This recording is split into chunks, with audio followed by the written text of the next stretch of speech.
Welcome back all of you. आज हम लोग कर रहे हैं class 8 English NCERT honeydew की 7th poem when I set out for Lyonnesse. Lyonnesse जो है वो एक काल्पनिक जगह है and the poem is written by the poet Thomas Hardy as a young apprentice architect, British poet and novelist. Thomas Hardy जो हैं वो जब युवा थे तो एप्रेंटिस आर्किटेक्ट थे। आर्किटेक्ट जो बिल्डिंग्स बनाते हैं और एप्रेंटिस जो न्यू लर्नर होते हैं, तो वो सीख रहे थे। और वो ब्रिटिश पोएट यानी कवि भी थे। नॉवलिस्ट मीन्स इन्होंने बहुत सारी नॉवल भी लिखी थी। Once visited a Paris to supervise the restoration of a church. और एक बार वो एक कस्बे में गए जहाँ उन्हें चर्च की मरम्मत करनी थी। On his return from the Paris people notice two things about him. और जब वो पेरिस से लौट रहे थे तो लोगों ने उनके बारे में दो चीज़ें नोट करी। A new glow in his eyes and a crumbled piece of paper sticking out of his coat pocket. एक तो उनकी चमकती हुई ग्लो करती हुई आँखें और दूसरा उनके कोट पॉकेट पर चिपका हुआ एक पेपर जो कि मुड़ा हुआ था। और वो जो पेपर था वो उनकी बायोग्राफीज़ जो हैं उसमें रिकॉर्डेड है। Contain the draft of a poem, जिसमें पोएम लिखी हुई है। You are going to read that very poem inspired by the visit to a place which the poet called Lyonnesse. और जो आप पोएम अभी पढ़ने जा रहे हैं वो उसी से इंस्पायर है जिस जगह पर पोएट ने विजिट किया था और उसने उस जगह को लियोनीज बोला था। When I set out for Leonis 100 miles away, the rime was on the spray, and starlight lit my lonesomeness when I set out for Leonis 100 miles away. तो यहाँ पे पोएट कह रहे हैं कि जब मैं लियोनिस के लिए निकला, जाने के लिए निकला, तो वो कोसों मील दूर था। The rhyme was on the spray, इसका मतलब ये है कि जो मौसम था वो जाड़े का था। राइम मतलब होता है फ्रॉस्ट।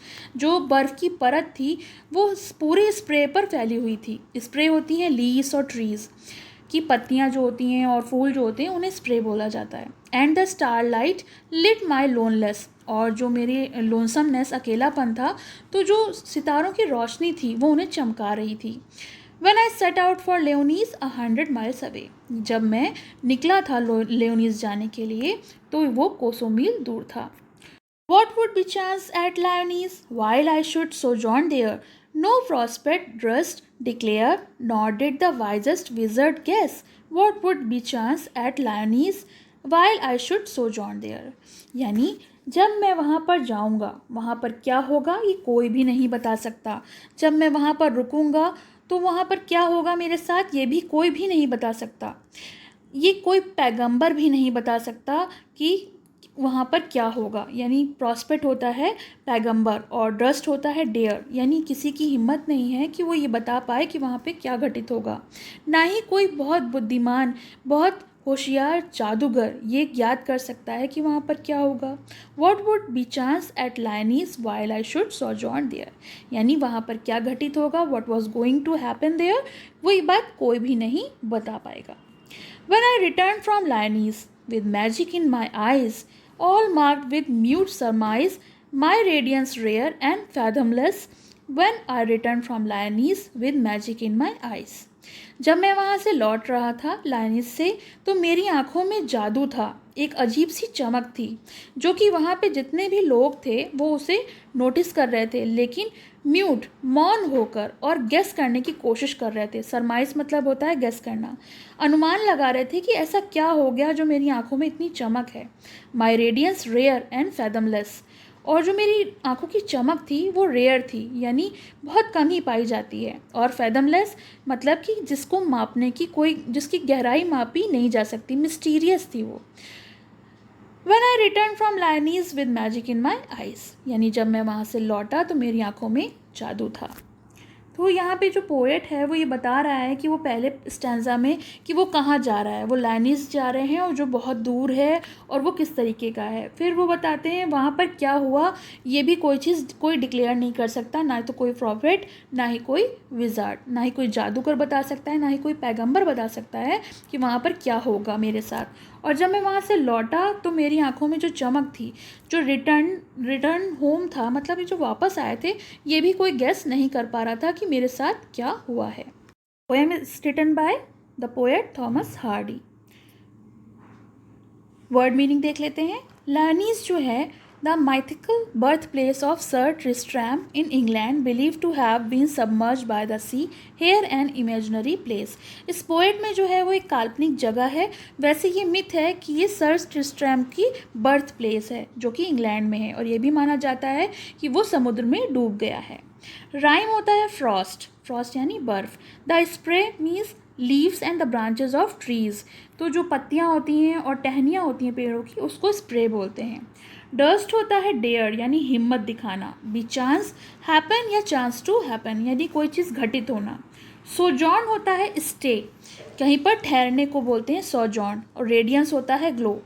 फैदमलेस होता है so deep that the depth can't be measured यानी जिस गहराई को मापा ना जा सके. मिस्टीरियस.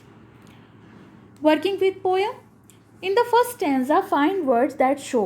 पहला है that it was very cold. तो क्या था? वो था राइम. सेकेंड है दैट वॉज लेट इवनिंग यानी स्टारलाइट, बहुत जो शाम को होगी थी बात, मतलब स्टारलाइट.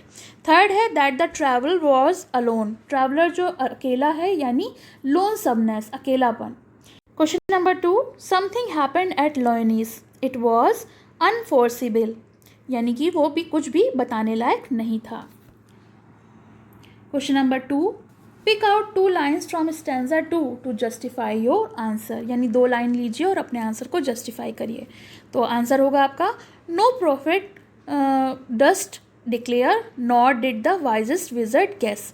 तो ना ही कोई पैगंबर बताने की हिम्मत कर सकता है और ना ही कोई समझदार जो जादूगर है वो गेस कर सकता है, अनुमान लगा सकता है कि क्या घटित होगा. Question number 3. Read the line stanza 3 that implies the following. Everyone notice something and then they made guesses but didn't speak a word. तो all marked with mute surmise मतलब कि जो सब थे मौन थे और गेस करने की कोशिश कर रहे थे.